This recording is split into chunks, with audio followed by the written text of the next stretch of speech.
So we're going to bring ourselves into some stillness.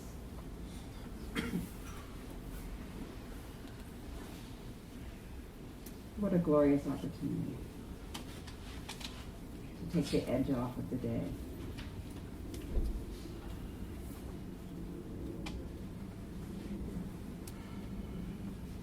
So find your seat, whether it's in your chair or on your cushion.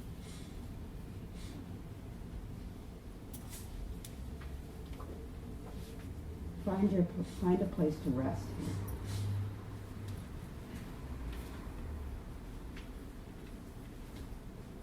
And feel the ground under your feet, or feel your buttocks touching the cushion, and just take 3 cleansing breaths.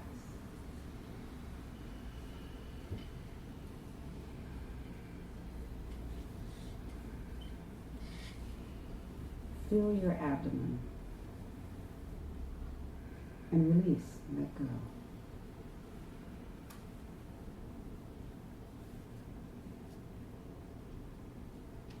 And as you begin to settle even more,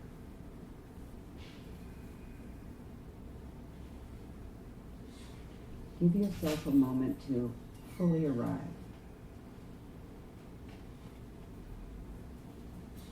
Arrive in your stillness, arrive in your breath.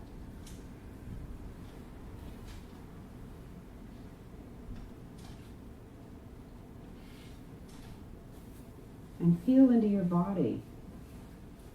Are you comfortable? Are you sitting? How are you sitting? Is your back erect, but not too stiff?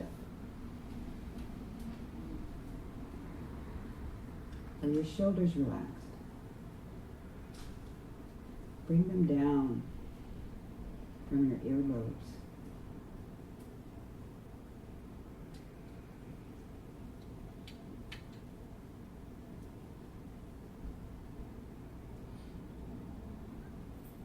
Adjust your body any way that is comfortable for you so that you can reach that place of presence.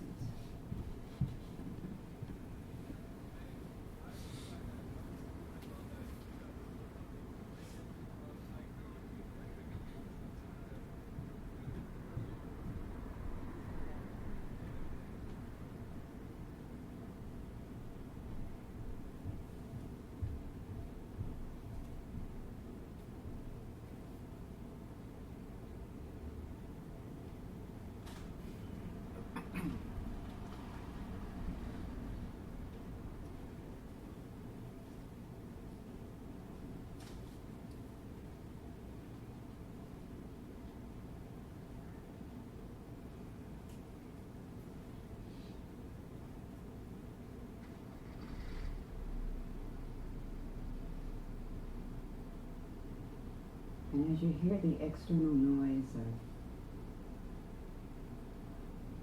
the hums in the room, cars outside, bring your attention to the inner chatter, the inner noise.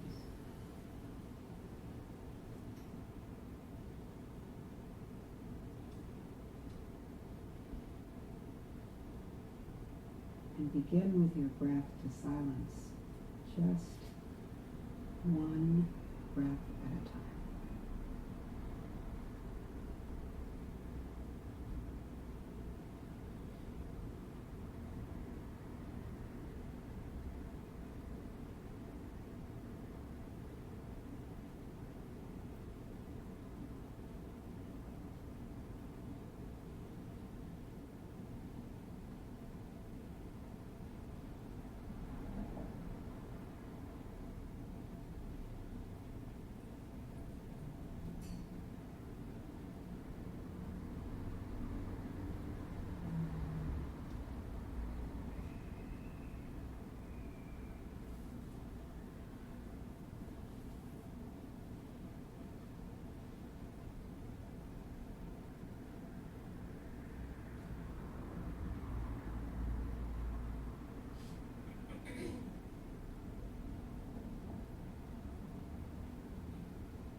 If you find that your body is not at ease, just gently shift so that you can bring back that sense of comfort. And be aware where it is in your body that is uncomfortable.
If you find that your mind is wandering, thoughts of the past, planning for the future, just bring yourself back with your breath. There's no place to go but here. And just note your mind thinking. Bring yourself back.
All right. Well, my talk this evening is on mindfulness and relationships. And like I said in the beginning, I have no way of fixing anyone's relationship. This is not what this talk is about. Aww.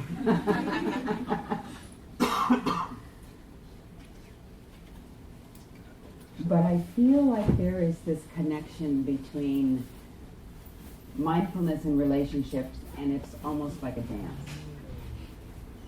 And it's a delicate dance. It's one that, you know, if it's a Saturday night and somebody says, hey, let's go out, and it's about 10 o'clock and you put on your clothes. Of course, I don't do this anymore. By 10 o'clock, I'm asleep.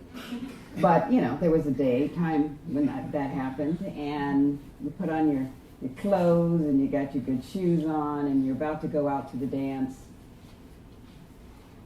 And then there's this connection that happens between you, the music, the rhythm, your steps. This is how I feel this practice of mindfulness, what we are doing right here, and how it blends and connects with our relationships, be it with our lovers, our friends, our family, our co-workers, the community. There is a connection.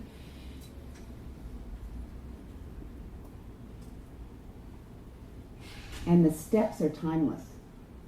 They just happen, you know, and they're also very organic if we pay attention.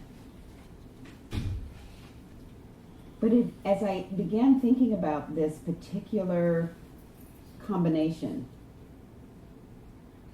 I asked myself the question, how do I live in my practice of mindfulness, of being aware, being awake? Call it what you will, meditation, the path to awakening. And how do I maintain emotional, creative, and political engagement with those that I interact with? Or do I? Big question.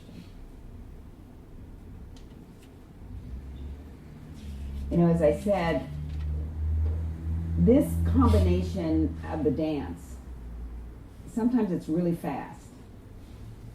Sometimes it's slow and sultry. Sometimes the rhythm is difficult to grab a hold of. Just like sometimes when we start to sit, our breath is hard to get a hold of.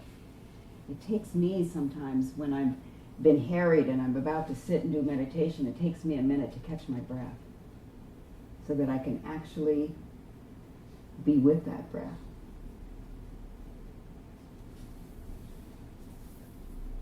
And it also, this dance takes us to these places that are undefined. Sometimes we know where we're going, and a lot of times we don't. And the question is, how are we with others when we're on this path?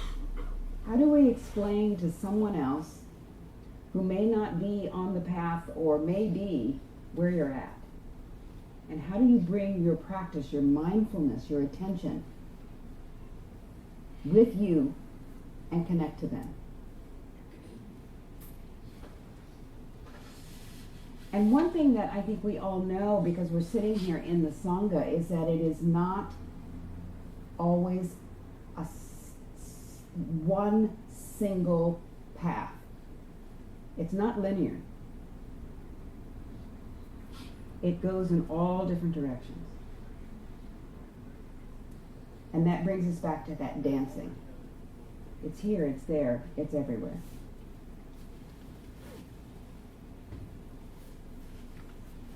And the Buddha said that there's a direct path to enlightenment through the Eightfold Path, through doing these wise actions and wise speech, wise understanding, wise concentration. And I go back to that same question. How do we practice, stay present and stay constant in our relationships.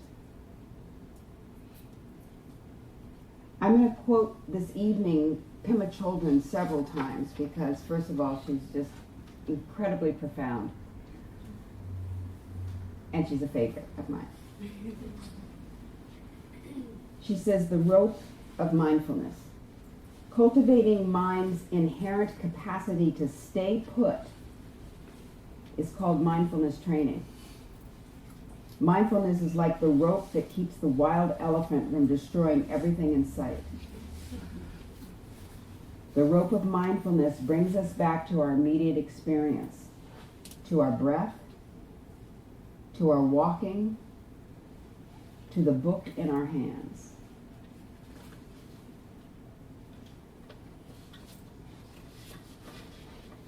So when the Buddha began giving his Dharma talks in villages and so forth, he just didn't speak to his bhikkhus and his disciples. He spoke to lay people. And he spoke to people just like us, householders, people who have daily lives and working every day. And for many of you, if you are committed to this practice, and even if you're not, you know that you're constantly being faced with things that have to bring your skillful means to attention. And we have to figure out how to navigate our minds and our bodies and our feelings, those sensations that happen. And when we are paying attention, how do we then share that? How do you share your path, your practice, your commitment with your coworkers, with your boss, with your family, who may not quite understand just exactly what you're doing, with your friends, and still stay on the path? Once again, Pema Chodron says, compassion is not a relationship between the healer and the wounded. It's a relationship between equals. Only when we know our own darkness well can we be present with the darkness in others. Compassion becomes real when we recognize our shared humanity. How do we respond? Using our practice, using all the skillful means that we've learned, that we sit with, that we cultivate. How do we respond to our friends and our neighbors, our coworkers, our boss, our children, our parents?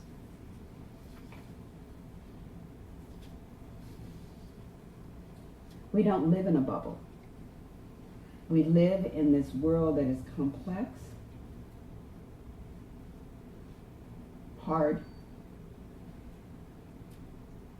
joyful, full of these places in our lives that sometimes we just don't understand. And I oftentimes have to ask myself, how's my practice working for me? When I'm faced with that, when I see what's happening in the world today, when I see 300 and so children, young girls, being kidnapped, how do I respond to that in my heart? I'm building relationships here. How do I respond to the boss who's just given me the blues? How do I practice not wanting to leave the room or to have some type of aversion or just react in a negative way? I'm building relationships here. How do I respond to my partner when I'm taken to my edge? How do I use my practice, my mindfulness, my awakeness, my presence to be within that? I'm building relationships here. Or my son. when he tells me something that is just so off the wall, I want to jump through the phone. I'm building relationships here. How do I use my practice? This thing that we call mindfulness. And what we know is mindfulness is almost an overused word now. We can see it everywhere. We hear it. Be mindful now. But how are we really using that to respond and create relationships, be in that relationship? How are you actually living in your practice?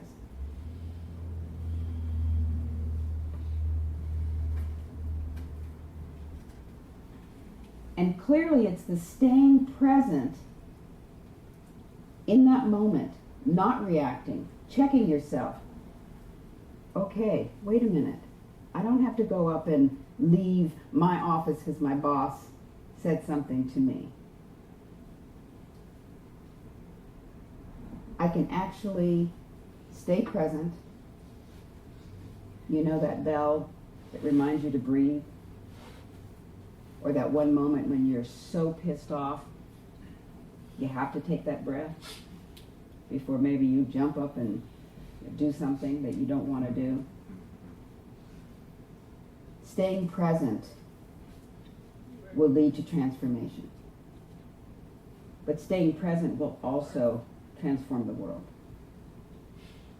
Many of you work in the communities, work in a variety of areas that specifically touch others' lives. We all do in some way. I'm building relationships here.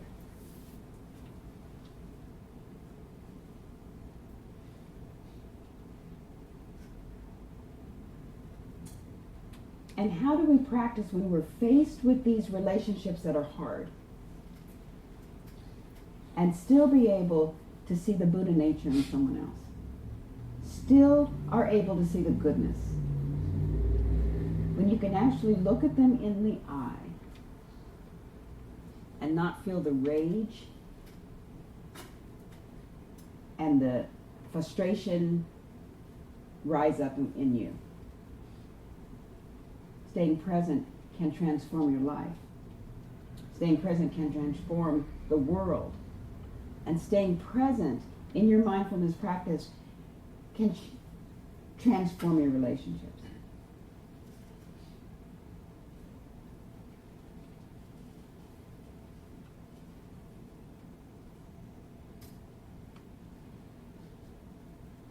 And I have to tell you that this room, this Sangha, people that you practice with, that's a gateway. We are each other's gateway to finding a way to be present. In the moment, if I'm feeling frustrated, conflicted, whatever it is, I can go back and recall this room. I know that I'm not alone. I know I have a Sangha. I know what's in my heart. And I can look out at each one of you and I can clearly see the Buddha nature in you. I can see the goodwill. I can see the goodness. I'm building relationships here.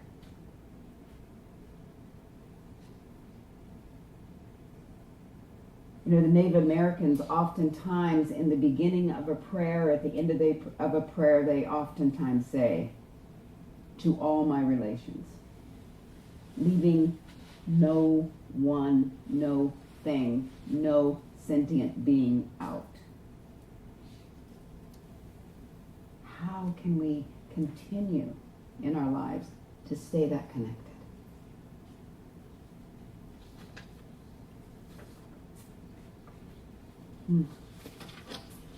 So, Thich Nhat Hanh, whom many of you know, wonderful Vietnamese a monk, teacher. He has a book that I love, actually. It's called The Heart of the Buddhist Teachings. And I'm going to quote something he said. The third miracle of mindfulness is to nourish the object of your attention. Once again, we're talking relationships here. When was the first time you looked into the eyes of your beloved and asked, "Who are you, my darling?" Don't be satisfied by the superficial answer. Ask again, who are you who have taken my suffering as your suffering? My happiness as your happiness? My life and death as your life and death? My love, why aren't you a dewdrop, a butterfly, a bird? Ask with your whole being. If you don't give right attention to the one you love, it's a kind of killing. When you're in the car together, if you're lost in your thoughts, assuming you already know everything about her or him, she will slowly die. But with mindfulness, your attention will water the wilting flower. I know you are here beside me, and it makes me very happy. With attention, you will be able to discover many new and wonderful things, her joys, her hidden talents, her deepest aspirations.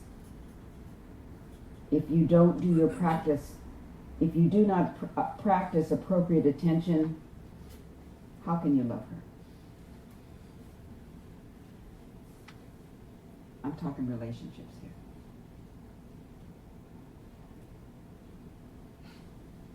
How do you ask your coworker from your heart, "How are you today?" And wait to hear the answer. Breathe into what they're saying.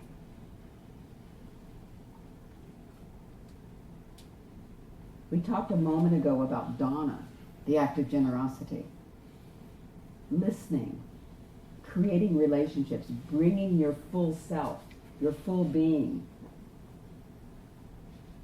That's a true act of generosity.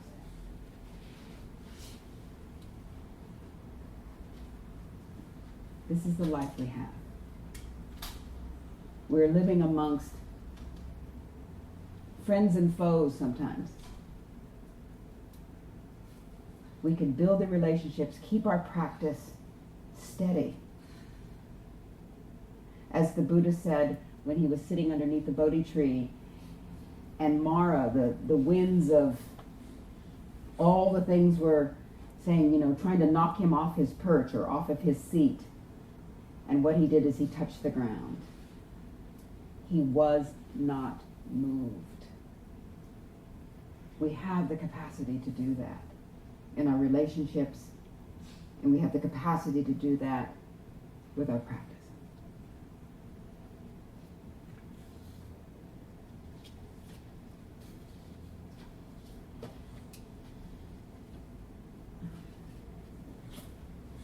Last weekend I went to Santa Fe to be with my partner who was already there, and some very, very dear friends, heart friends. When you have those friends who you can breathe them in and you know that they're there for you. And the first couple of days were fabulous. We were in Santa Fe, the clouds, the Georgia O'Keeffe kind of sky, billowy clouds. However, it was hot as heck. I tell you, it was like 93 degrees, and I was like, wow. In the desert, nose dry, the whole thing. And then something happened. And I'm still kind of dancing in what happened. Things were just gelling. We were fine. We were having dinner. We were laughing. We were touring around. We were just having a great time. And then some rub happened. And I felt a disconnection. I felt like I wasn't being seen, I wasn't being heard, I wasn't feeling them. I'm talking about relationships here. And when we all noticed it, we decided after dinner one night to sit down and say, let's talk about this. Something's not right, something's not feeling good. And we had taken each other to this edge, this raw edge, and I can't really put my finger on it. But what I knew is I needed to go to that place that Pema Chodron said, and that is compassion. I needed to hear. I needed to breathe. I needed to be generous with myself and my time so that I could figure out what happened.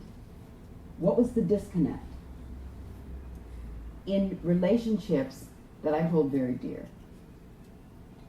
And what I observed in myself, I was really paying attention, was I sat. As once again Pema Chödrön said, stay put. I could have gotten mad, I could have ran off, they said something, whatever it was, I feel disconnected, but I stayed. Because this is what the practice has taught me. Stay in it. Because I'm committed to this relationship and I'm committed to my practice. I'm committed to making this connection work. And it was a hard time. And I wept because I felt a severing. And I still can't quite put my finger on it. But what I recognized in me was that my practice, this place of paying attention and wanting to be there, not leaving, really helped facilitate the healing. It was the portal. Just like the Sangha can be the portal to where there's disconnection. Just like your friends, your family, if you stay present. And once again, I'm talking about relationships here. And more importantly, I'm talking about your practice.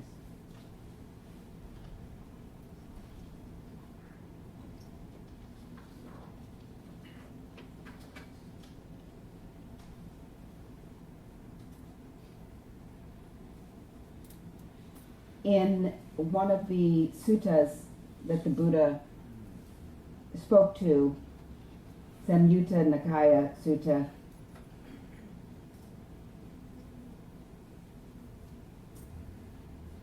he says, we're often told that the practice in the Buddhist past depends entirely on personal effort, that wise effort, staying present. But this particular sutta emphasizes spiritual friendships. The Buddha declares that spiritual friendship is not merely half of a spiritual life, it's the whole of the life.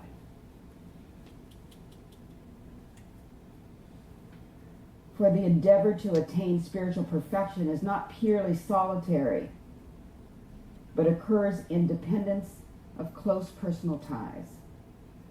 Spiritual friendship gives the practice of the Dharma an inescapable human dimension and wields the body of the Buddhist practitioner into a community united both vertically by the relationship of the teacher to student and horizontally by friendships among peers treading a shared path.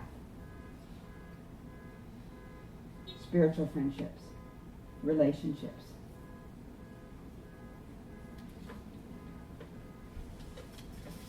Many of you are familiar with Desmond Tutu, who is a South African Anglican bishop.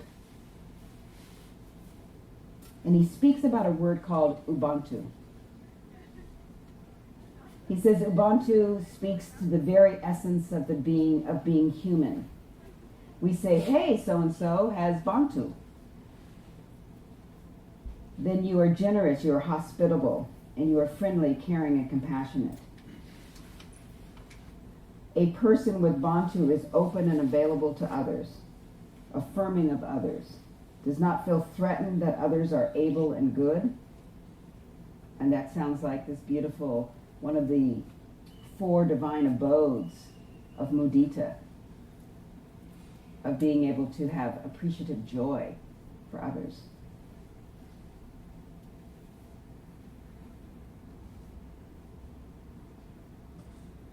And I've oftentimes heard Ubuntu spoken as, I am because we are. That's that interconnectedness. I am because we are.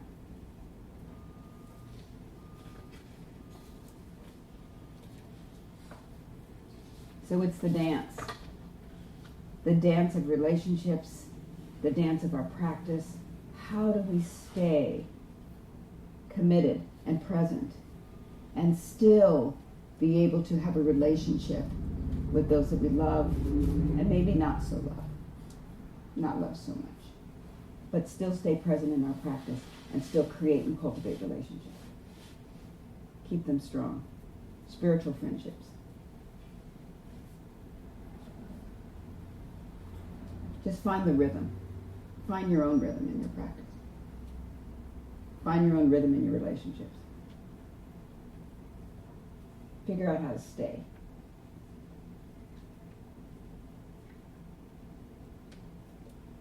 Find where it's transformative for you.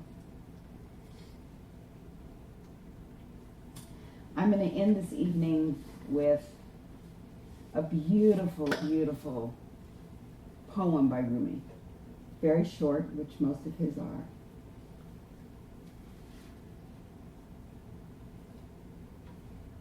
Dance when you're broken open.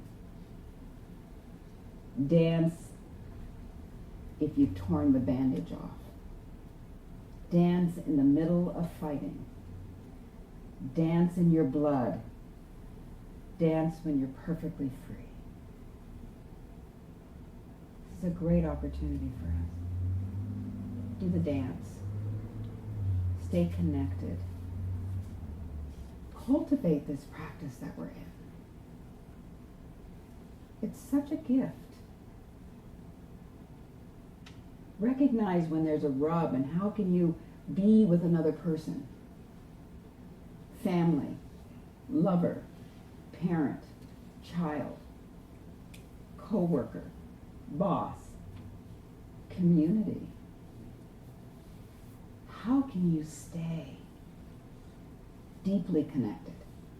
Because the bottom line is there is no separation here. We have nothing to do but to love and be awake in it.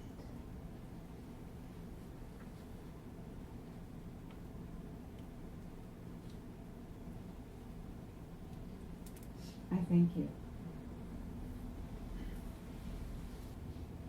So we're going to take a few minutes. We're just about running out of time, and we're going to just settle back in. We're going to dedicate the merit.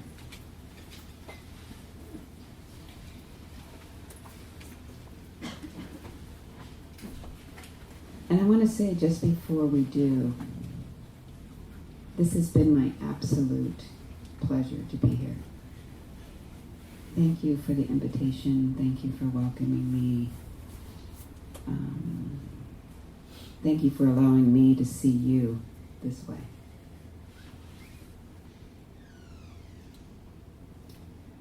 So let's take a moment and bring ourselves back to that breath.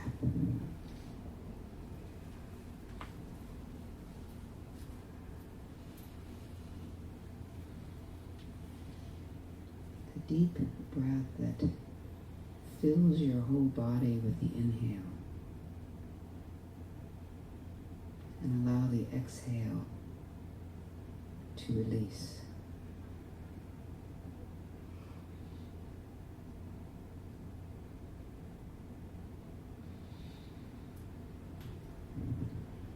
I dedicate the merit of our practice here this evening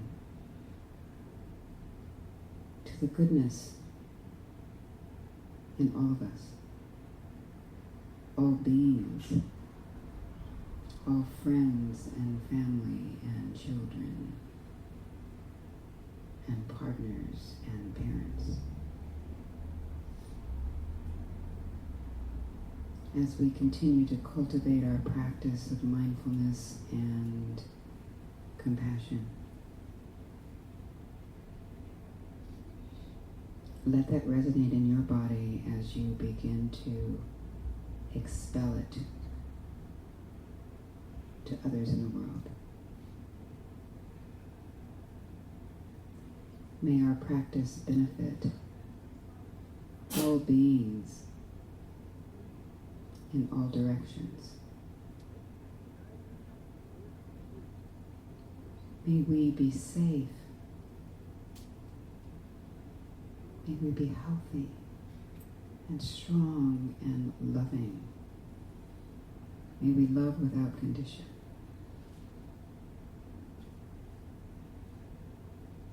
May we be free along this path towards liberation and awakening.